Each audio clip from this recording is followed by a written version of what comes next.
दिनैनि बे भिडिअआ प्रमद बर' आरो UPPL नि सोमोन्दै जागोन। प्रमद बर' सारा बेनो जेबो नाङा, पावारल' नांगौ। गिबियावनो बयखौबो खुलुमबाय आरो बेसेबांबा गोबावनि परे आं दिनै मोनसे रिएक्सन भिडिअ लाना फैदों। बे भिडिअआनो जाहैबाय जोंनि बर'निनो सासे मुंदांखा एक्टर, सिंगार, कमेडियान प्रेक्टिकेल बसुमतारीनि भिडिअखौ लानाय जादों आरोखि ना।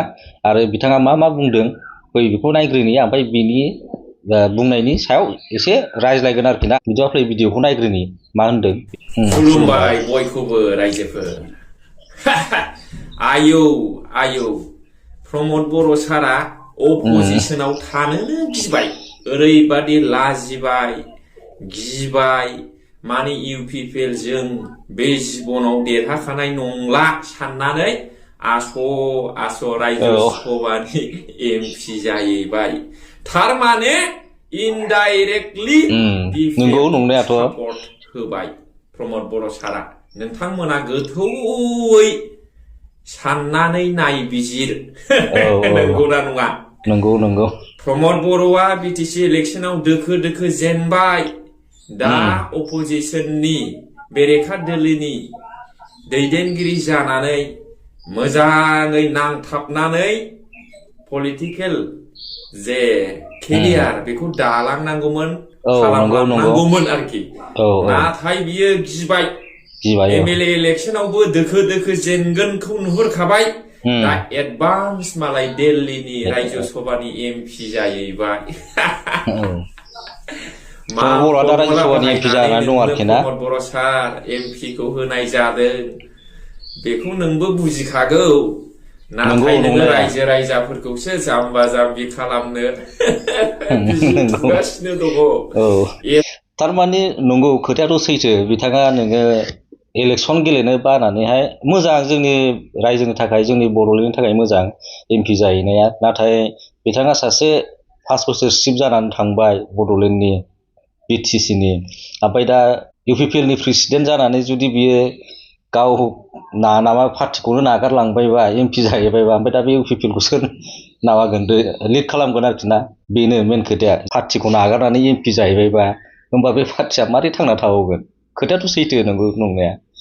नायगोननिफ्राय एथ' जाम्बा नंला। मा सरखार दाफिननायनि खोथा होनलाबायदों UPPL नि सापर्टार IT सेलफ्रा। सरखार दाफिननायनि खोथा MCLA आनो 6 जनल'सै। 6 जनावबो सानै फैहां बाव फैखागोन, कि साथामानो फैबावो। बबेजों सोरखौ लानानै सरखार दाबावनांगौ जाखो? आयौ, हामाना बिदि बारा बुंनो। सैथोआव थानांगौ, नंगौखौ बुंनांगौ आरोखि।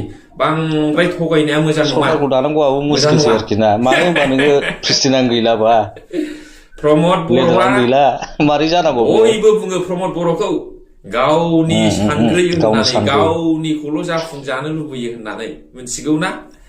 गावनि नांगौखिनिखौ बियो नै MP आव मालाय पावार नांगौ नालाय, गोहो नांगौ नालाय प्रमद बर'नो।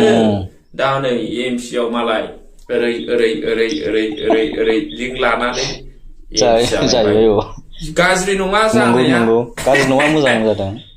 जे मानसिया BTC आव 5 बोसोर चिफ जाबाय, जेबो मावनो हायाखै, बे मानसिया बे दिल्लीनि रायजो सभायाव थांनानै मा खालामगोन, मा लाबोगोन? BTR रेकर्डनि लिरखानाय दफाफोरखौनो जेबो मावनो हायाखै।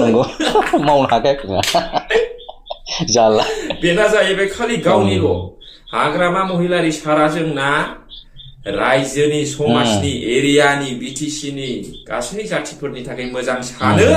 प्रमद बर'आ गावनिखौल' सानो। माने गाव माबोरै पावाराव फैनो हायो, मा रोखोम चिफ जानो हायो, मा रोखोम MP जानो हायो, मा रोखोम पाब्लिकखौ थगायनानै गादियाव जिरायबाय थानो हायो। दा बेल' बिनि मथ', थांखिया, आम्बिसना। नंगौबो होननांगोन। मानो होनोबा बेयो दिनै गावसिनिनो एक्टिभ वार्कारफोर अनेक गोरों दङ, बिसोरखौनो फाथायनो हायोमोन। गाव सासे प्रेसिडेन्ट जानानै जुदि गावनि पार्टिखौ नागारबायबा, होमबा बे मा जानांगौ? बे पार्टिया मारै बेसे गोबाव थांना थाबावगोन आरोखि ना। मेन खोथाया बेनो। गोसोआ जेरै सिङाव सानो जानांगौ, सायावबो नुजाजोबखायो बेना।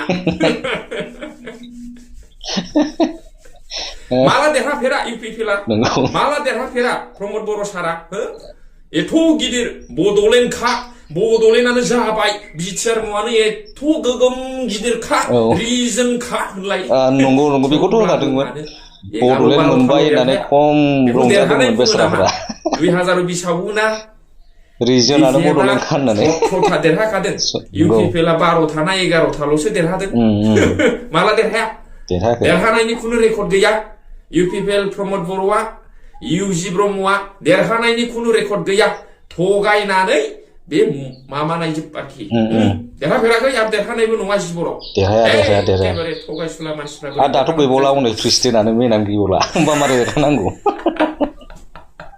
नंगौ दा गाव थगाय पावाराव थांबाय थागोन बे खोथायाथ' सैथो बे खोथाया सैथो बिनि दायथ'आ गाव अपोजिसनाव थानानै खामानि मावनायनिसोमोन हो दा हनै गावसो आस' MP जाहैबाय राजुकुमार नार्जारि दाम'रिया दंमोन ना बेस्रा मिनिस्टार जानायनि सिमां EM जानायनि सिमाङा MLA जानायनि सिमाङा सिमां सुजुनायखौ प्रमद बर' सारा दंस' खालामबाय MP आवबो टिकेट होआखै MLA आवबो टिकेट होआखै बै समाव 2020 नि MCLA आवबो टिकेट होआखै नै जेनगोनावसो दाखालि होबाय ओमफ्राय दा नै MLA आव जेनगोन बायदि जोबना नै एबार टिकेट होनोसै गांलाब फेजेननोसैलाय राजुकुमार नार्जारिखौ नंगौ खोथायाथ' सैथो बे दाखालि लरेन्स इस्लारि सारनि मिनिस्टार जानायनि सिमां EM जानायनि सिमांखौ प्रमद बर'आ दंस' खालामबाय 2021 मिनिस्टार होनायनि खोथामोन रायलायजोबखानायमोन गाव सिट जानाय लोगो लोगो बे टाइमाव देरहागौमोन आरोखि ना सारा नाथाय बेखौ थगायनानै दोनदों नंगौ बे खोथाया सैथो खालामनो हादोंब्ला बे प्रमद बर' सारा सेपारेट स्टेटनि सिमांखौ सिफायदोंना बड'लेण्ड मोनबाय होननानै अर्जुन मोसाहारिनि सिमां सोरनिबा फैलाजे बरगयारिनि सिमां आयै बेस्रा नमिनेसन होफ्लालायथारदोंमोन 2020 आव औ टिकेट होफिनगोन औ बाय इलेक्सनाव टिकेट होगोन माबा माबि होननानै आयो बरायदोंमोन सिमांखौ बिनिखौबो दंस' खालामबाय प्रमद बर' सारा